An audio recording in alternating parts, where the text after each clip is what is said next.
Bismillahirrahmanirrahim. Assalamualaikum warahmatullahi wabarakatuh. Alhamdulillah wassalatu wassalamu ala sayyidina Rasulillah wa ala alihi washabihi wa man wala amma ba'd. Ini mau panjang tapi waktunya tidak cukup ya. Jadi yang langsung ke to the point aja. Kalau kita membaca ini dulu, statement saya yang paling pertama adalah anggapan kita tentang MH Ainun Najib yang begitu bervariasi, itu tuh sesungguhnya tidak ada yang salah. Bagi saya, figur seorang ulama yang benar-benar ulama dalam pandangan saya sesuai dengan kriteria yang saya pahami, justru ulama yang sebenar-benarnya itu sebagai pewaris Nabi, inilah figurnya gitu.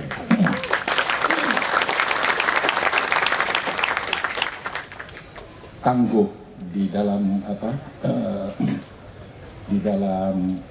perjuangan mencintai umat manusia. Tidak gampang terseret masuk ke wilayah yang bisa diperalat untuk menjadi pendukung si A dan si B. Tidak bisa menjadikan dirinya sebagai kelompok yang bermusuhan kepada kelompok lain. Itulah ulama yang sesungguhnya. Kayak gitu. Nah, ini tidak hanya sekedar statement karena dia berdasar pada sejarah. Gitu. Nah, kalau kita membaca sejarah otentik Nabi Muhammad, ya, karena itu ada dua sejarah Nabi. Ada sejarah yang otentik sebagaimana apa adanya, ada sejarah yang dibentuk oleh kantor-kantor berita kekhalifahan. Kantor-kantor berita mazhab-mazhab. Ya. Jadi misalnya kalau saya seorang Pak Kiai misalnya, saya seorang Kiai, itu saya menuliskan sejarah Muhammad itu seolah-olah beliau adalah seorang Kiai. Jadi yang disuguhkan kepada kalian, Nabi itu kayak udah duduk di masjid setelah memimpin salat, terus orang datang bertanya, ya Nabi, apakah ini halal, apakah ini haram, apakah ini dan seterusnya. Sementara fakta sejarahnya adalah Nabi tidak pernah berdiam di masjid kecuali salat, setelah salat ngobrol sebentar dan dia jalan kemana-mana, gitu, menemui masyarakat di sekitar Madinah itu satu.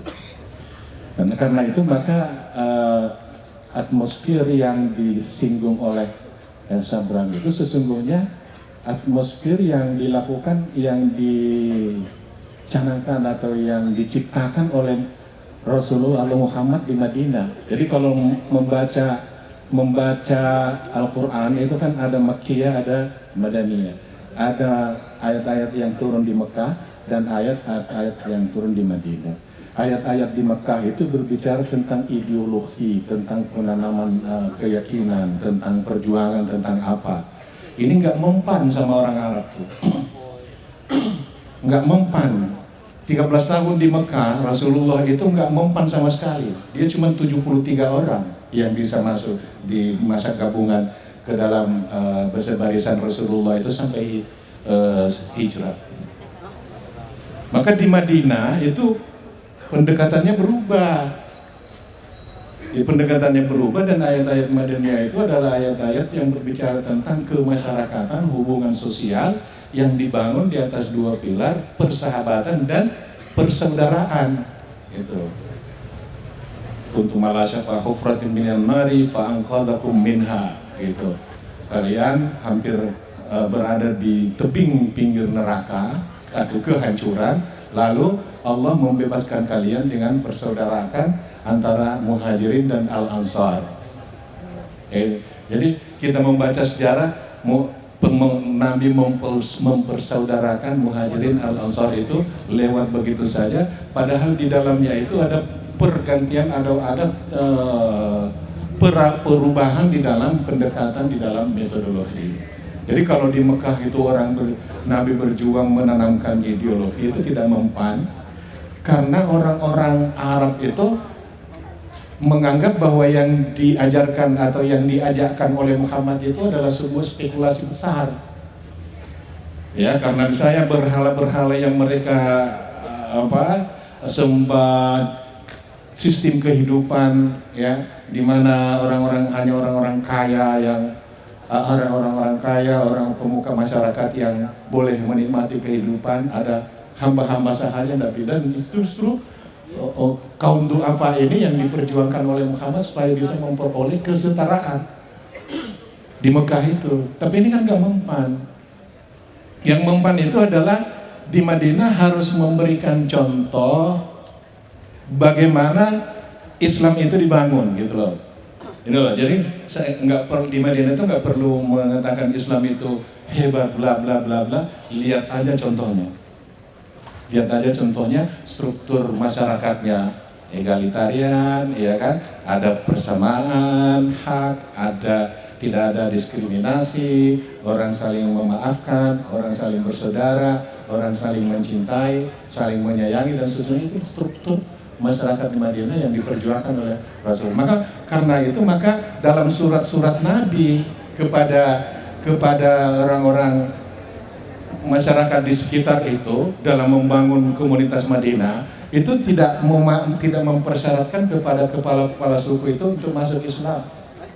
Tapi Nabi meminta supaya mereka itu mendukung masyarakat Madinah, menjadi bagian dari masyarakat Madinah. Soal mau masuk mempercayai aku adalah Nabi, mempercayai ada Al-Quran, mempercayai ada agama Islam, itu belakangan aja nanti. Yang penting simpati kepada Madinah itu dulu yang harus dibangun. Dan sesungguhnya maka target yang ingin dicapai Muhammad di Madinah itu adalah bagaimana menciptakan masyarakat yang strukturnya berdasarkan kepada persaudaraan dan kasih sayang, tetapi dia maju dalam bidang ekonomi. Karena itu lihat strategi Nabi itu, suku-suku Arab yang pertama-tama didekati itu adalah mereka yang tinggal di jalur-jalur perdagangan dari Mekah ke Madinah, dan itu yang nanti akan dijadikan sebagai basis kekuatan yang mematikan pasukan Quraisy ketika perang Badar gitu. Ya. Nah, maka atmosfer ini yang tidak berhasil ditransmisikan dalam perkembangan sejarah Islam. Ya. Nah, ketika Rasulullah wafat, ya kan, kemudian Khalifah pertama itu sudah mulai kacau. Khalifah Abu Bakar sudah mulai kacau masyarakat Muslim ini karena ada gerakan murtad itu loh. Jadi orang-orang murtad ini, dan ini adalah tonggak sejarah politik yang paling suram ke masa depannya gitu. Karena ini yang tonggak yang akan mempengaruhi peradaban Islam berikutnya gitu, sampai kepada kita sekarang ini gitu. Misalnya gini, jadi di masyarakat Quraisy itu ada dua kekuatan keluarga. Ada keluarga Abdul Muthalib, ada keluarga Abu Sufyan. Keluarga Abdul Muthalib itu mengurus masalah sosial dan keagamaan. Jadi mengatur berhala-berhala, ya, mengatur tawaf, Ka'bah, segala macam. Itu urusan keagamaan. Ada Abu Sufyan, keluarga Abu Sufyan itu adalah urusan politik, luar negeri kalau istilah kita sekarang, dan peperangan, kekuatan senjata, kekuatan militer. Nah, ketika terjadi kan setelah kemudian perang Badar selesai dan kemenangan Islam selanjutnya, dan kemudian sepanjang proses itu ekonomi Mekah rapuh dan hancur, maka seluruh berbondong-bondong masuk ke Madinah karena di situ lebih menjanjikan. Disitulah keluarga Abu Sufyan itu masuk Islam. Nah, ketika terjadi perang Riddah murtad di masa banyak orang-orang Badui. Kenapa orang-orang Badui ini murtad sesungguhnya? Itu sebuah gerakan sosial politik, ya bukan keagamaan. Karena selama pemerintahan Sayyidina Abu Bakar itu kelompok-kelompok dari keluarga Abu Sufyan ini mulai masuk ke wilayah pemerintahan, memperoleh akses untuk mengeluarkan kebijakan-kebijakan pemerintah. Ini dibaca oleh orang-orang Arab Badui itu sebagai ancaman bagi mereka, karena mereka tahu bahwa keluarga Abu Sufyan itu zalim, gitu. Jadi mereka menolak itu, kemudian dia menyatakan diri, keluar gue dari Islam itu. Artinya apa yang mengancam mereka itu tidak sama dengan yang dijanjikan oleh Rasulullah SAW, oleh Nabi pada mereka. Nah karena itu maka Abu Sufyan masuk, itu memberikan konsultasi kepada Sayyidina Abu Bakar bahwa kita bisa menangani masalah orang-orang murtad ini dengan menjadikannya sebagai tentara bayaran. Ya, orang-orang Badui ini menjadi tentara bayaran yang dipimpin oleh Abu Sufyan untuk diarahkan menjadi kekuatan ekspansi. Karena itu maka ekspansi Islam itu dicitrakan sebagai ekspansi yang rada semacam perampokan dan perampasan terhadap harta-harta perang. Karena yang melakukan pertama kali itu adalah para tentara-tentara bayaran yang orang-orang yang habis murtad, yang kemudian dikelola oleh Abu Sufyan menjadi sebuah bala tentara. Ya, nah sehingga maka seluruh wilayah Timur Tengah itu masuk Islam dengan cara seperti ini, ada ekspansi itu. Kenapa kalau ke Indonesia, ketika ke Nusantara, Islam itu tidak disebarkan dengan pedang? Coba, ya. Nah seharusnya dalam pandangan saya bentuk keramah tamahan, citra karakteristik dari orang-orang Nusantara ini itu Canon bilang ibarat botol dan tutupnya itu loh. Dia menemukan gitu. Dia menemukan Islam, tapi bukan Islam yang dibentuk oleh ekspansi itu gitu loh. Jadi dari sejak masa Khalifah pertama, ketika Abu Sufyan dan kelompoknya masuk ke dalam wilayah kekuasaan, itu Islam sudah mulai mengalami modifikasi. Dan itu berkembang secara terus-menerus sampai, bayangkan, Khalifah Sayyidina Abu Bakar lewat, kemudian pindah ke Sayyidina Umar, yang menjadi wali di Damaskus itu adalah Muawiyah. Muawiyah di Damaskus itu bukan mengelola bagaimana Islam, tapi membangun basis kekuatan militer, kekuatan politik. Ketika Sayyidina Ali tiba saatnya memerintah, nggak paham persoalan ini. Jadi anggapnya bahwa seluruh masyarakat Muslim itu kayak struktur di Madinah itu, atmosfer Madinah masih saling menyayangi, saling hendak udah dibentuk oleh Muawiyah menjadi semacam basis kekuatan gitu. Sehingga ketika beliau dibawa berkunjung ke Irak, ya ke Baghdad bertemu dengan Muawiyah, itu dia nggak punya bala tentara, sementara Muawiyah punya bala tentara gitu. Dan curang gitu. Maka di situ Islam yang ramah yang diperkenalkan oleh Rasulullah itu sudah tidak terlihat gitu. Nah ini sebagai supaya kita bisa memahami makna ulama yang sebenarnya, ya. Karena yang terjadi selama ini yang kita sebut ulama itu adalah orang-orang yang ahli dalam ilmu agama Islam. Begitu kata KBBI, Kamus Besar Bahasa Indonesia. Itu artinya ulama itu sudah diserap masuk ke dalam bahasa Indonesia, dan kemudian disebut ulama ialah orang-orang yang ahli dalam ilmu agama Islam. Harap dicatat, ilmu-ilmu agama Islam itu muncul pada abad kedua Hijriyah, komplit pada abad ketiga Hijriyah. Artinya 2 abad, 3 abad sesudah wafatnya Rasulullah, baru ilmu-ilmu ini muncul. Ya. Nah, bagaimana orang yang ahli di dalam ilmu-ilmu yang baru muncul berabad-abad setelah wafatnya Rasulullah itu kemudian dilabeli bahwa mereka ini adalah pewaris Nabi, wong Nabi sudah tidak ada, gitu. Berarti kan ada ilmu lain yang diwariskan oleh Rasulullah SAW selain daripada ilmu-ilmu yang kita kenal sebagai ilmu-ilmu Islam. Ilmu-ilmu Islam itu seperti yang dicatat oleh Imam Ghazali, tafsir, usul tafsir, fikih, usul fikih, hadis, usul hadis, ilmu kalam, teologi, dan cabang-cabangnya.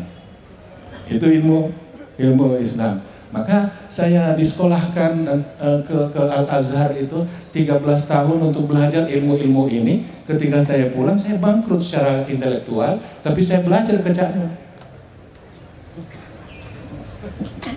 Untuk apa? Untuk mendapatkan ilmu itu loh, ilmu yang diwariskan oleh Rasulullah SAW. Ngerti nggak ini? Jadi ilmu yang diwariskan oleh Rasulullah. Maka Rasulullah itu mewariskan ilmunya. Ini yang saya terima. Dan itu secara teoritis di dalam tasawuf itu merupakan sesuatu kaidah yang umum. Dan jadi ilmu Rasulullah itu mewariskan ilmunya kepada orang-orang yang menyayangi dia, yang mencintai dia dan seterusnya. Maka ketika pertama kali saya diperkenalkan makna ma'iyah ini gitu, dan Cak Nun selalu mengatakan bahwa ma'iyah itu adalah ciptaan Allah, adalah hidayah Allah. Ya, maka itu memperkuat asumsi saya bahwa Islam yang diajarkan oleh Rasulullah itu adalah yang kayak di dalam ma'iyah ini loh. Nih, jadi kalau seandainya Nabi Muhammad itu hidup di masa sekarang, ya mungkin tidak lebih dari yang dilakukan oleh seorang M.H. Ainun Najib gitu loh. Kesana kemari, terus menghibur, simpati.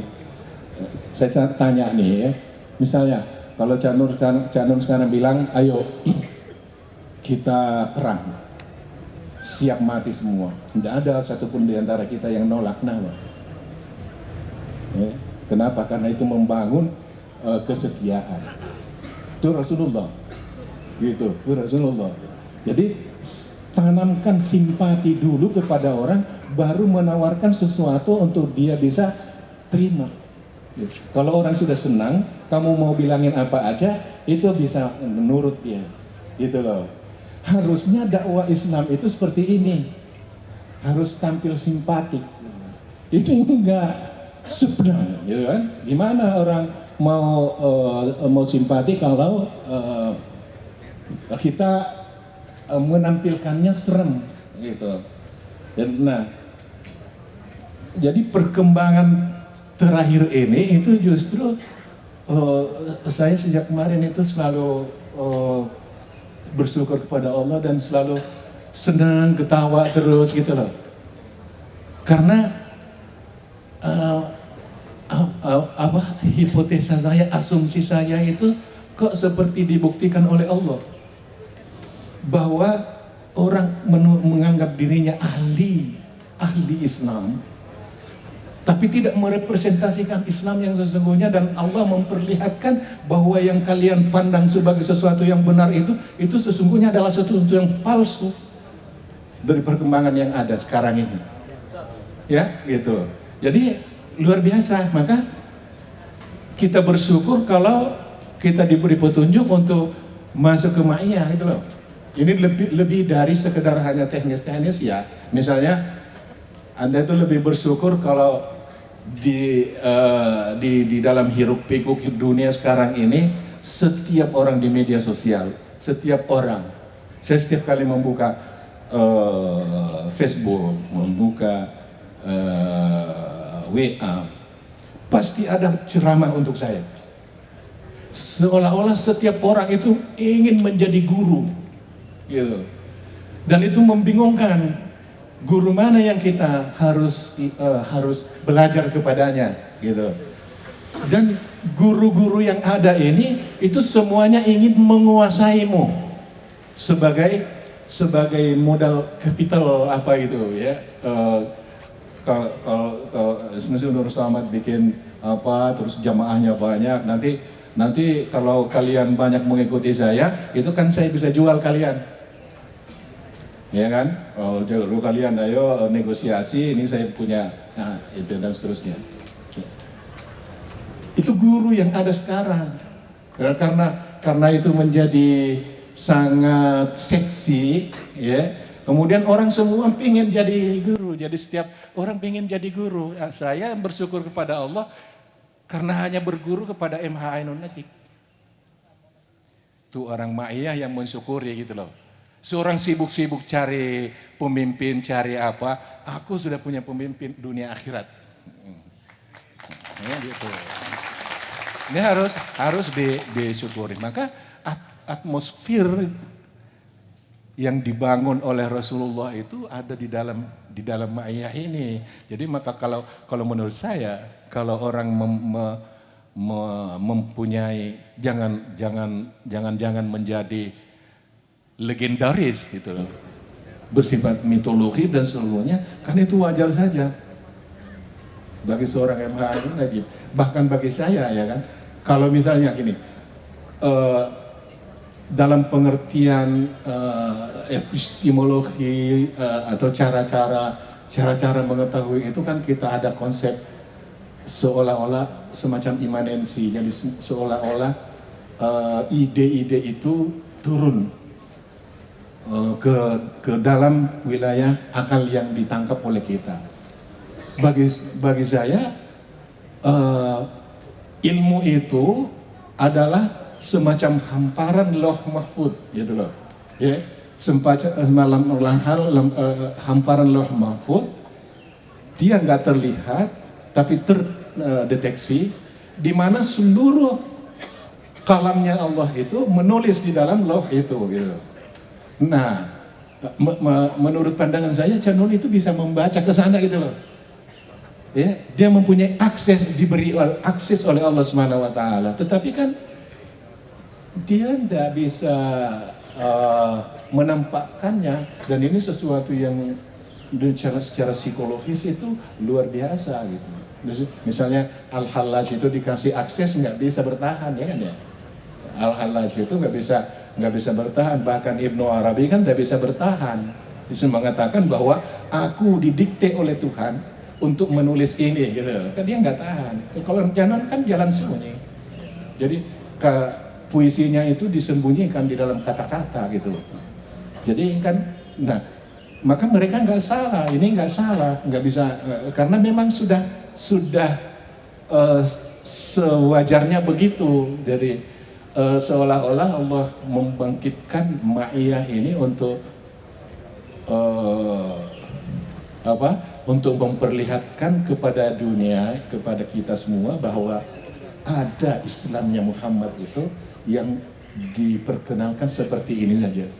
Jadi misalnya kamu tidak perlu menampilkan dirimu sebagai orang yang paling rajin sholat, karena yang dipentingkan itu adalah innama bu'istu liutammima makarimal akhlak.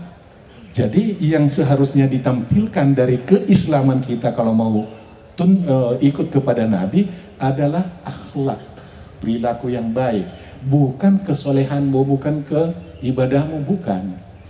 Gitu. Dan itu sebuah strategi dalam pergerakan yang panjang, yang maraton. Jadi kalau Islam dijadikan identitas, oke, jadi harus pakai gini, musuhmu itu dari jauh udah tahu, gitu loh. Tapi kalau tampil kayak gini-gini aja tuh nggak ada taunya apa-apa, tapi justru gitu. Ya, nah Ma'iyah itu adalah yang saya sebut al-baqiyatul baqiyah gitu, kesatria yang tersisa. Ya. Kesatria yang tersisa. Kan min fi'atin qalilatin ghalabat fi'atan katsira. Bismillah gitu.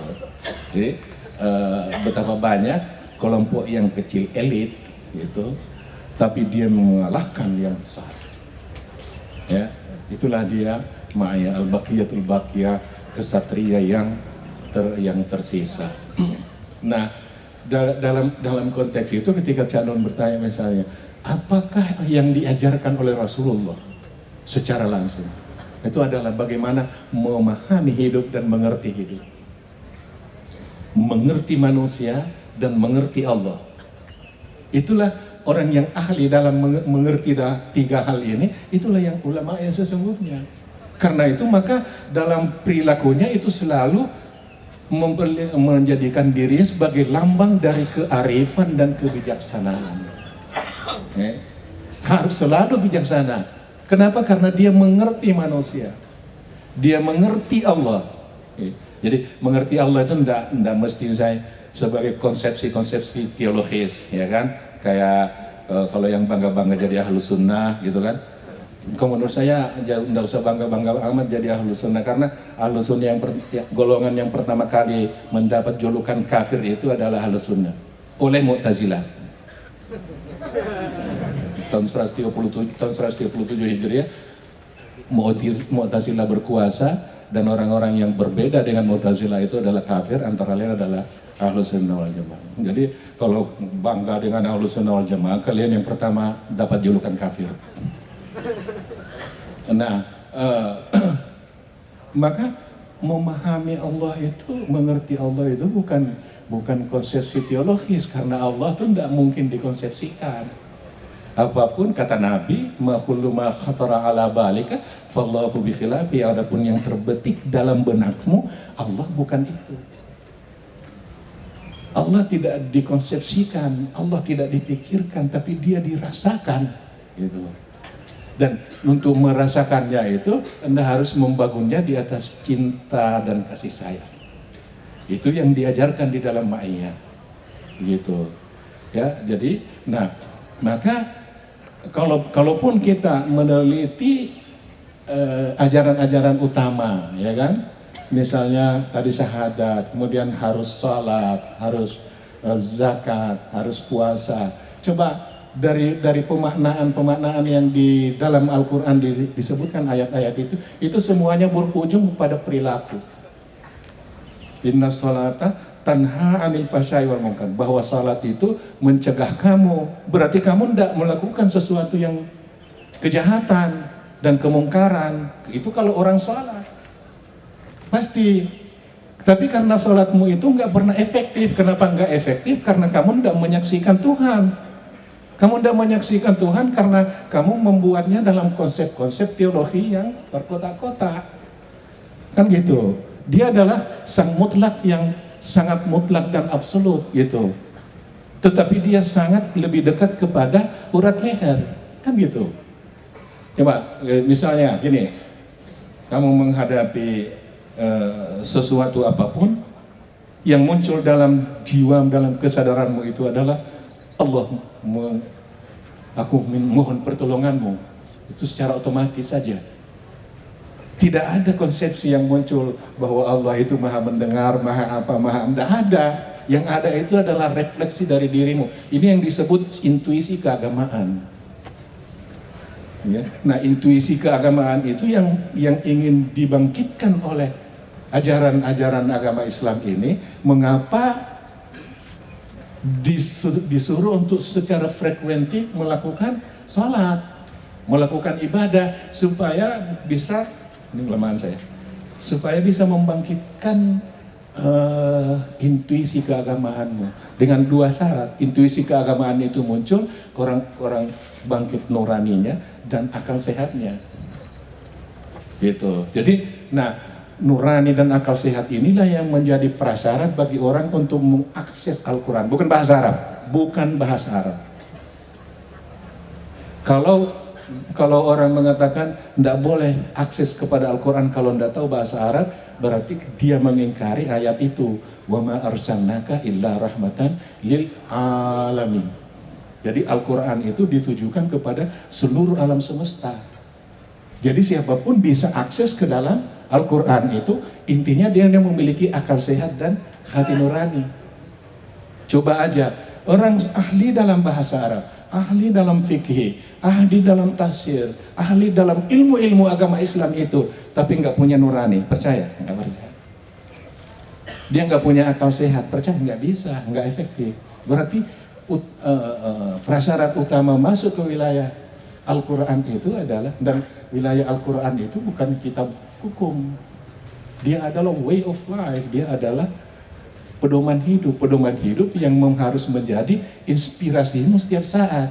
Dan karena itu tuh sangat aktual, Al-Quran itu sangat aktual, tulisannya aja yang terlihat di statis, tapi makna yang terdapat di dalam setiap ayat dan setiap huruf itu aktual, tidak pernah ada batasnya. Ya, kayak internet dulu, masuk ke dalam satu akses gitu. Internet aja begitu, bagaimana enggak kalamullah gitu loh. Nah, tapi kalau itu menjadi kamu akses ke dalam inspirasi Al-Quran, maka apapun yang kamu bicarakan itu adalah berasal dari Allah jadinya. Itu yang disampaikan Janun ke kita. Ya kan? Dia itu kan membaca Lauhul Mahfuz gitu untuk diterjemahkan ke dalam bahasa yang kita bisa pahami, dan itulah yang disebut al-ulama'u warasatul anbiya. Ulama adalah pewaris nabi gitu. Karena ini ilmu inilah yang diwariskan oleh Rasulullah kepada. Dan coba yang mulai selawatan apa, versi selawatan segala macam, ya kan dari Janun mengajarkan kita bagaimana orang itu berselawat. Siapapun orang berselawat, artinya orang berselawat itu supaya dia memperoleh pewarisan dari Rasulullah gitu, bukan hanya sekedar selawat gitu. Itu supaya memperoleh warisan ilmu yang diwariskan. Artinya Anda memperoleh ilmu yang diwariskan oleh Rasulullah adalah mengerti dirimu, mengerti Allah, mengerti umat manusia, menanamkan cinta dan kasih sayang di dalam dirimu untuk mencintai seluruh umat manusia. Itulah ilmu yang dari Rasulullah Shallallahu Alaihi Wasallam. Satu lagi, mengapa Rasulullah di masa Rasulullah itu terjadi perang? Jangan sampai salah mengartikan. Karena Rasulullah berperang itu kita juga harus berperang. Tidak. Rasulullah diizinkan oleh Allah untuk berperang itu untuk memberikan contoh kepada umat manusia bahwa di dalam perang pun kamu harus tetap akhlak, harus tetap perilaku. Ada nggak perang yang dimasuki oleh Rasulullah tanpa memperlihatkan perilaku moralitas yang sangat tinggi? Itu tidak ada. Adakah satu peperangan yang dilakukan oleh Rasulullah menggunakan atau termotivasi oleh dendam, oleh dengki, oleh hasrat-hasrat jahat dan seterusnya? Tidak ada. Itu semata-mata di dalam konteks uswatun hasanah gitu. Jadi bahwa selama kamu perang, kalau kamu harus juga perang, maka itu contohnya kayak gini yang aku lakukan gitu. Bukan berarti bahwa perang itu adalah jalan dakwahnya Rasulullah. Jalan dakwahnya Rasulullah itu adalah persuasi, mempersuasi, menjelaskan secara persuasif. Karena itu maka Alkitab adalah Al-Mubin. Dalam bahasa Arab, Al-Bayan itu adalah menjelaskan secara persuasif. Kenapa harus persuasif? Karena manusia itu ahsani taqwim. Ini yang dipaham betul oleh Janun gitu. Bahwa manusia itu adalah ciptaan Allah yang paling sempurna, maka dia harus dihormati. Karena itu nggak perlu diajari. Dia harus, manusia itu bukan diajari, tapi dilihatkan cara bagaimana memperoleh ilmu. Beda ya, beda antara guru yang mengatakan memberikan ilmu itu sama dengan antara memberikan kail dengan memberikan ikan. Itu guru yang benar adalah bagaimana memberikan kamu kail untuk bisa mendapatkan ikan. Jadi guru adalah mengantar. Jadi guru akhirnya kan guru tidak bisa menguasaimu, justru membebaskanmu gitu loh. Dan itu yang ilmu yang diwarisi dari Rasulullah Shallallahu Alaihi Wasallam. Itulah saya kira maka ya kalau kita mempunyai pandangan bahwa ya kalau saya sendiri kan Cak Non itu kalau mau bertemu Nabi Khidir itu bisa aja. Iya, serius. Saya melihat itu masalahnya. Ya. Kalau kalian belum lihat karena makamnya masih rendah. Iya, kalau sudah berani, kan itu ada upgrading potensi. Ada hawas, panca indera, ada akal, ada qalb, ada fuad, ada lub, ada sirrul asrar, ada nurul anwar. Ya. Untuk kamu melihat Cak Nun yang sesungguhnya, kamu harus sampai kepada level sir. Benar. Kalau cuma akal, qalb, fuad, masih. Jadi, saya sudah berada di wilayah sir gitu. Gitu. Nah itu, jadi demikian ya. Jadi insya Allah ma'iyah ini adalah sesuatu yang dititipkan, diamanatkan oleh Allah SWT kepada kita, pada Indonesia. Maka saya justru pernah menulis ma'iyah adalah hadiah Allah bagi Indonesia. Cuma orang Indonesia ini nggak ngerti juga sih. Ya. Jadi Allah itu geleng-geleng, kalau dia punya kepala sih dia geleng-geleng gitu loh. Ini gimana orang-orang Indonesia yang udah diberi ma'iyah kok nggak ngerti-ngerti gitu. Masih aja cari kemajuan peradaban di mana-mana, itu udah ma'iyah. Mau bilang bodoh tapi nggak enak ya? Nah makanya ya gitu. Jadi mau baca teori yang mengasasi pandangan itu ada di Kids Zaman Now. Menemukan kembali Islam dari channel gitu. Menemukan kembali Islam. Kamu harus menemukan kembali Islam di dalam ma'iyah. Demikian Ustaz, terima kasih. Assalamualaikum warahmatullahi wabarakatuh. Oke teman sekalian, kita tegaskan ini sampai 3:30 ya. Pak Muzamil, saya mohon untuk menjadi pemuncak ini, tapi dalam satu frekuensi atmosfer yang sama. Saya ingin memberi PR kepada Pak Muzamil karena memang begitu caranya berma'iyah antara dia dan saya. Dengan syarat 3:30 nanti kita tidak bisa bersalaman leluasa karena kita dibatasi oleh waktu dan kita masih hidup di jangka pendek dunia, meskipun tetap kita akan berabadi-abadi ria bersama Allah Subhanahu wa taala. Pertama, gini Ustaz, saya ingin terus terang kepada Anda. Yang pertama, ini loh yang wa ma arsalnaka illa rahmatan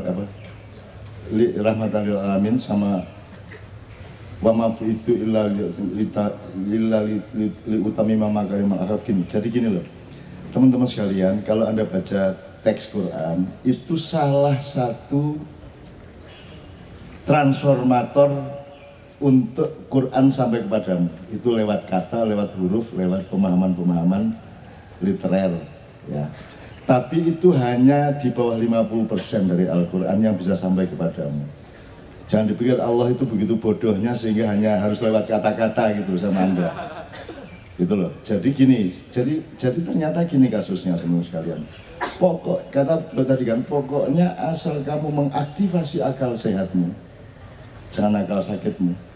Dan kamu mau aktifasi kolbumu benar-benar, nuranimu, kamu aktifasi aja. Maka kamu mendapatkan Quran langsung meskipun kamu tidak bisa baca Quran. Oke? Tapi kalau kamu mau mempelajari secara literer, itu menjadi tambah. Tapi jangan khawatir, pokoknya asal kamu aktifasi, mengaktifkan nurani yang murni dan akalmu yang jernih. Kamu pikir Al-Quran hanya di Samsung sama yang dicetak-cetak itu? Al-Quran itu ada di partikel-partikel udara dan aku mengambilnya tiap hari. Aku tinggal memetiknya tiap hari. Dan Anda bisa melakukan itu. Caranya sederhana. Jadi dirimu. Jangan dikotori oleh terlalu banyak hal. Jadilah manusia itu punya akal dan akal itu pasti sehat.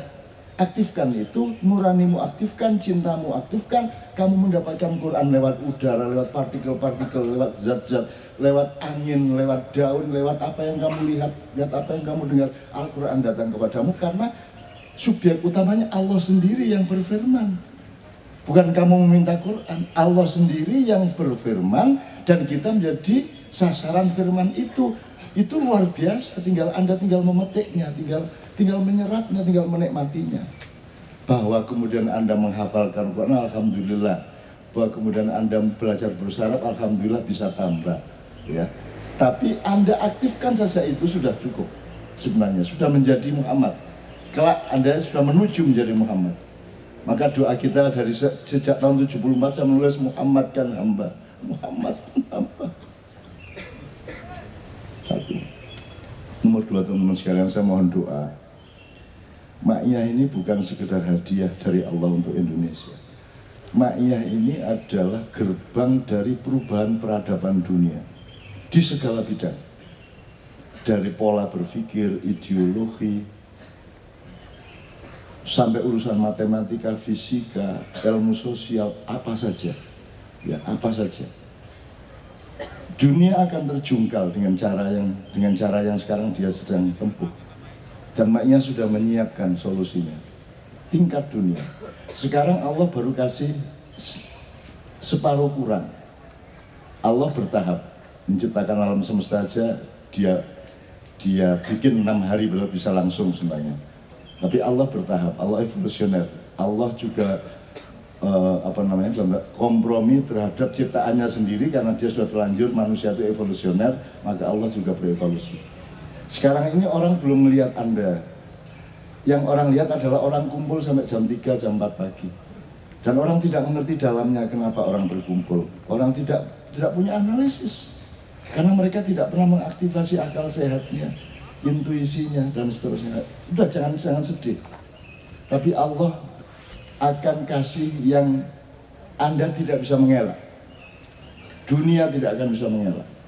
Dunia akan melihat, dunia akan mendengarnya, dunia akan memakainya. Mudah-mudahan Allah menyayangi saya sehingga omongan saya ini ditandatangani karena sudah ada. Sebenarnya tinggal ditandatangani oleh Allah. Dan Anda bukan untuk menguasai dunia, tapi untuk menyelamatkan umat manusia. Bukan kita ini juru selamat, enggak juga. Tapi memang begitulah skenario-nya Allah. Ini kita masuk ke episode ini, sebentar lagi kita masuk ke episode itu tadi. Ya. Gitu ya Mas ya. Ya teman-teman sekalian ya. Kita mohon doa. Dan karena Allah yang menurunkannya, maka Allah pula yang menjaganya. Inna nazzalna dzikra wa inna lahu lahafidun. Di Ma'iyah kita sebut adzikra itu kenapa hanya firman literal? Emang ada yang bukan firman Allah dalam kehidupan ini? Allah mengatakan sanuriyahum ayatina fil afaqi wa fi anfusihim. Dirimu sendiri itu adalah firman Allah. Udara yang menyapu jidatmu itu adalah firman Allah. Kenapa sekarang kita seolah dijauhkan dari semua Allah tadi itu? Dan harus ikut si maklar ini untuk supaya dekat sama Allah. Kan begitu. Kalau engkau lebih dekat dari ulat lehermu sendiri Allah itu. Kan begitu. Jadi teman-teman sekalian, ayo optimis. Anda ini menjadi pekerja Allah yang luar biasa. Setelah 7 abad orang mengalami kekeliruan dan bahasa kemarin bahasa Bojonegoro itu rabek itu tidak penuh. Jadi manusia rabek itu ora jangkep. Gak nek cara Surabaya gak cara Bojonegoro rabek. Nah, ini sudah kita alami 7 abad. Sekarang kita akan dipenuhi oleh Allah dengan cintanya, ilmunya, dan seterusnya. Gitu ya satu. Terus saya akan minta Pak Muzamil seperti ini. Tadi yang as-salatu tanha anil fahsya wal munkar. Tolong Anda bahagia dengan ayat ini. Selama ini fahsya dan munkar itu selalu urusannya moral. Kalau munkar itu kan berlaku untuk apa saja. Kalau 5 kali 5 Anda selalu pakai 20, enggak 25, itu kan mungkar. Jadi mungkar itu juga urusan ilmu, urusan kebenaran, urusan yang sekuensinya bermacam-macam. Jadi tidak tepat memilih wakil, Tidak tepat memilih dirinya sendiri, coba. Karena dia tidak pernah setia kepada 5 kali 5 adalah 25. Itu yang namanya fahsya wal munkar. Dan itu total sudah terjadi di Indonesia. Sehingga malam ini setelah pengumuman kami sangat bergembira. Saya sangat bahagia. Karena saya tidak perlu menjelaskan Indonesia itu kayak apa. Sudah jelas. Sudah cetok welo-welo. Udah nggak perlu dijelasin lagi. Sudah qad tabayyana rusdu minal ghayy, sudah jelas. Udah sangat jelas, nggak perlu Anda jelasin ke siapa-siapa. Ya, tetapi mereka tetap adalah saudaramu dan anak asuhmu. Kamu tetap mencintai mereka dan kamu bersabar terhadap proses. 5 tahun ini kuatkanlah hatimu. 5 tahun ini kuatkanlah hidungmu. Berikan filter supaya kalau ada bau busuk tidak terlalu menusuk ke dalam dirimu. Ya, tidak ada masalah, nggak apa-apa. Emang dunia bukan surga, ini kita masih di dalam masa pendadaran kan gitu. Jadi tidak ada masalah, nggak apa-apa. Kita jangka panjang, kita bekerja di perjuangan yang tanpa akhir, sehingga tidak ada masalah. Sekarang kita cuma mendapat kejelasan ilmu empiris sekarang ini untuk Indonesia. Tidak perlu ribut, tidak perlu memaki, tidak perlu nyukur-nyukur no. Ya wis pancen meng semono kuwi. Arep piye kuwi? Makanya nanti saya bersama Sabrang dan Sabrang yang ngajarin saya, Anda kalau sudah paham Sengkuni, Anda akan paham Indonesia. Anda tidak, ini para dalang pun belum tentu memahami dan mempelajari ini. Dan Anda jangan mengalamatkan kata Sengkuni ke tokoh-tokoh siapapun. Ya. Karena tidak ada yang tidak Sengkuni di Indonesia. Nah, nanti kita berjelas supaya Anda makin luas, makin bijaksana. Nah, Anda akan sangat bijaksana kalau Anda sudah paham Sengkuni. Apalagi kalau saya mengatakan Sengkuni adalah orang yang kemuliaannya melebihi Anda semua, melebihi saya. Nah, itu Anda pasti masih bingung, dan kalau orang maknya saya biarkan bingung, tidak apa-apa, karena dia punya aktivitas untuk progresif untuk mencarinya. Gitu. Kalau orang luar kasihan. Gitu. Oke ya, terakhir Pak Muzamil, tolong berangkat dari pertanyaan saya gini. Pak Ustaz Somad kan mengatakan asal saya dapat apa-apa dari medsos, itu selalu ngajarin saya. Saya beberapa makyan terakhir sudah minta kepada sejumlah kiai yang ketemu di tempat makyan, tolong kasih tahu saya ayat atau hadis yang nyuruh kita ngajarin orang. Mana hadisnya, mana ayatnya yang nyuruh kita ngajarin orang. Sekarang saya tanya sama Anda, atmosfer Islam di Indonesia ini ngajarin apa belajar? Ngajarin. Itu namanya fahsya wal munkar tadi. Tidak ada di Al-Quran setahu saya, mungkin saya masih belum persis ya tahunya ya. Yang ada adalah kita disuruh belajar. Makanya acara kita namanya Sinau Bareng.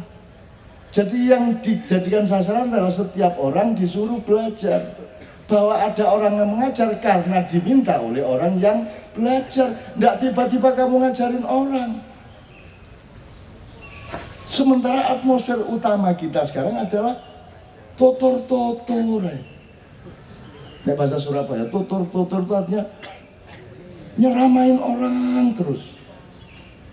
Nyeramain orang terus. Sampai anak kecil dilombakan untuk ngandani wong tua. Betul enggak? Dan dibanggakan oleh orang tuanya. Para hadirin hadirat sekalian, qala Rasulullah SAW, kowe iki umbelen le. Kowe iki nyusu mbokmu. Wayahe sinau, ojo murui wong. Saya tidak pernah mengajari orang. Saya ini makyahan karena merespon apa yang diperlukan umat manusia, kan gitu. Cuman itu dok. Dan saya tidak pernah memberi buah kepada Anda. Saya selalu sebanyak mungkin memberi benih. Maka jawaban saya banyak disalahpahami kalau di luar. Oh, masa ditanya, Pak, jurus yang paling hebat untuk tangkisan apa? Ya kamu kalau naruh jaketmu itu yang bener. Coba gimana? Hubungannya apa Bu? Kan gitu. Nah Ma'iyah kan begitu Mas. Jadi kalau Anda ketemu orang di luar kan stres Anda. Jawaban kita kan mesti muter sekian gitu. Ya tapi tidak apa-apa. Itu kan memang Anda dilatih untuk sabar, dilatih untuk luas, gitu. Tidak ada masalah. Jadi saya dikecam kayak apapun, itu ibarat ikan kecil yang berenang-renang di lautanku yang luasnya tidak terbatas. Tidak ada masalah, gitu ya. Jadi Pak Muzamil tolong ulangi, ada nggak perintah Allah untuk mengajar? Setahu saya yang ada adalah untuk belajar. Satu, nomor dua, ketika muhajirin datang ke Madinah, itu ansornya muslim semua ada atau campuran? Nah, tolong dari situ berangkat. Mudah-mudahan kita mendapat kesimpulan dari, karena orang Madura kan pengembara, dia ada di mana-mana. Lama-lama saya kira Hajar Aswad itu akan menjadi milik orang Madura. Karena sama-sama berasal dari planet di luar bumi kan gitu. Tepuk tangan Pak Muzamil. Ya. Mohon izin satu kalimat nih, untuk mengapresiasi teman-teman yang mengatur Kenduri Cinta ini. Ya. Jadi teman-teman yang mengatur Ma'iyah di mana-mana di seluruh Indonesia, di seluruh dunia lah. Dan ketika sampai di akhirat itu para anggota ormas-ormas Islam ini dari seluruh dunia itu berbondong-bondong mau masuk ke dalam surga. Ketika di depan malaikat Ridwan itu ditanya, tunggu dulu mau kemana? Kata mereka, kami mau masuk surga. Kata siapa? Lah itu kan kami sudah dijanji oleh para guru-guru kami. Kami sudah dijamin bahwa kalau kamu mengeluarkan 100 perak, maka Tuhan menciptakan rumah kamu di dalam surga. Kalau kamu membeli sapi, akan mendapat kendaraan dalam surga. Itu kami sudah tunggu dulu, harus screening dulu. Terus dia panggil Mas Gandhi yang gubernur dan komandan KC ini itu. Tolong tolong kumpulkan pasukanmu untuk men-screening orang-orang ini, apa benar-benar muslim atau palsu. Itu aja. Terima kasih.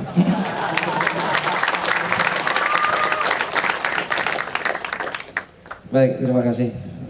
Saya sebetulnya sudah lama ya tidak ke KC. Alhamdulillah malam ini. Dan waktu saya hanya 7 menit. Sehingga itu menyebabkan manfaat yang besar.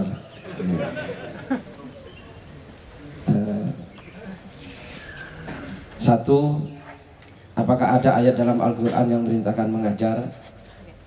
Itu tidak ada, gitu ya. Sepanjang yang saya ketahui, yang ada perintah untuk belajar. Bahkan belajar itu oleh Allah disetarakan dengan perang di jalan Allah. Adanya di surat At-Taubah ayat 122. Itu perintah untuk belajar.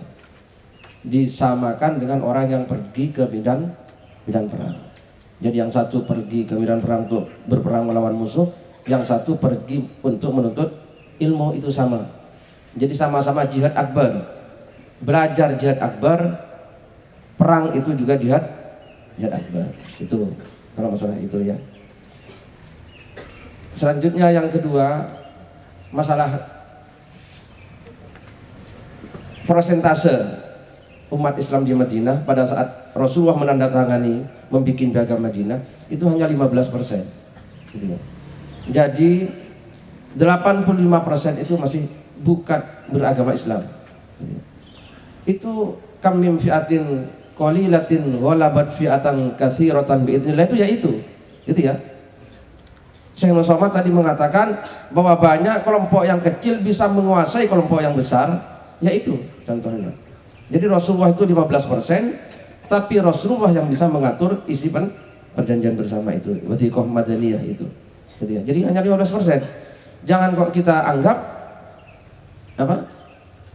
Islam mayoritas merasa itu minoritas. Tapi mereka semua mau. Nah, di sini mungkin tadi itu beliau juga tanya tentang mungkar kan? Mungkar dan fahsya. Jadi begini, termasuk amar ma'ruf nahi mungkar itu. Gitu ya. Saya satu ya, sesuatu itu kan ada yang sifatnya fisik, ada yang sifatnya fisik, ada yang non fisik. Sekarang saya tanya, kebaikan yang fisik dengan yang non fisik itu lebih mulia yang mana? Apa?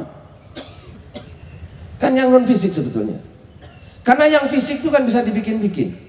Tapi kan yang non fisik yang ada dalam hati kan tidak bisa dibikin.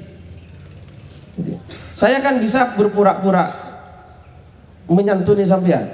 Padahal maksud saya untuk dapat keuntungan lebih banyak daripada sampean. Itu sebetulnya kan bukan penyantunan, tapi sebuah penipuan yang berkedok penyantunan. Ya apa enggak? Secara fisik saya melakukan kebaikan, tapi secara non fisik saya melakukan kemungkaran yang luar biasa. Kan begitu. Nah, jadi apa-apa itu kan ada yang sifatnya fisik, ada yang non fisik. Dan yang non fisik itu lebih. Maka kalau beliau bertanya, apa bisa mungkar dan fahsya itu yang non fisik? Iya. Jadi kemungkaran yang non fisik yang bersifat pemikiran, yang berbikat hati nurani, itu lebih mungkar daripada yang fisik. Karena yang fisik itu hanya penampakan. Nah, juga begitu, termasuk beliau tadi mengatakan amar ma'ruf nahi mungkar, gitu ya. Saya mau menerjemahkan hadis yang selama ini populer dengan cara pemikiran yang berbeda, gitu. Kan ada hadis begini, man ra'a minkum mungkaron falyughayyirhu biyadihi, fa illam yastati fa bilisani, fa illam yastati fa biqal wa dzalika at'aful iman, kan gitu ya. Yang arti yang selama ini, siapa yang melihat kemungkaran, robalah dengan tangan, kamplengi, gitu ya. Nah ya kan, kamplengi. Terus kalau tidak mampu, dengan kata-kata, ya kan, pisoni, gitu ya. Ya kan gitu ya. Nah, pisoni gitu ya. Nah, kalau tidak pisui, ya coro Madura rek. Kalau pisui itu mas wong Jawa, ini Madura.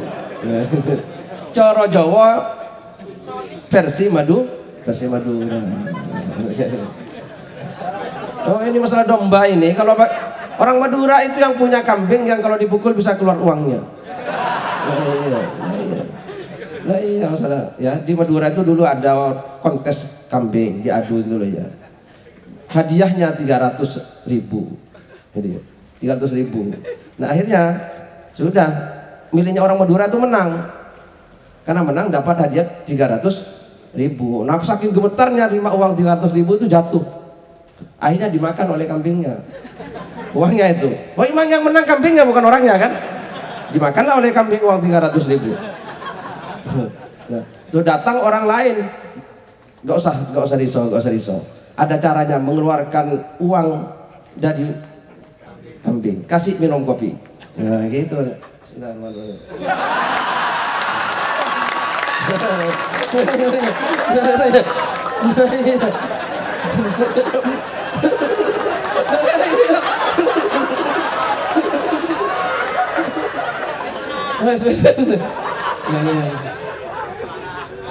Apa tadi? Ya suruh asalkan kambingnya kasih minum kopi nanti uangnya akan keluar lagi. Nah, betul akhirnya orang udah tenang. Akhirnya pulang kambingnya dibawa pulang cari warung kopi milik anak iya gitu ya. Nah, sudah begitu apa? Begitu diminum kopi satu kali kambingnya ditepuk-tepuk punggungnya bokongnya gitu ya. Keluar uang 100.000. Kaget yang jualan kambing. Ini kok ada yang jualan kopi kok ada kambing bisa mengeluarkan uang 100.000 gitu. Barang karena memang ada uangnya di dalam. Itu yang bisa menjelaskan ahli lah. Kenapa kok kopi bisa berfungsi mengeluarkan uang dari dalam kambing itu? Keluarlah. Wah, yang punya warung nawar, Pak. Kambingnya mau dijual enggak? Enggak, Pak. Tak beli 1 juta ya. Wah, enggak bisa, enggak dijual. Akhirnya diminum kopi lagi. Keluar lagi 1. Nah, dipukul keluar 1. Ditepuk-tepuk bokongnya itu.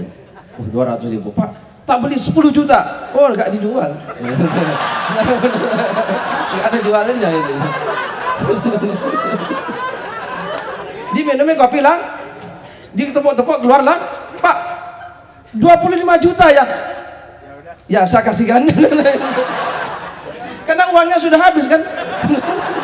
Dibelilah oleh warung kopi seharga 25 juta, langsung kabur orang Madura.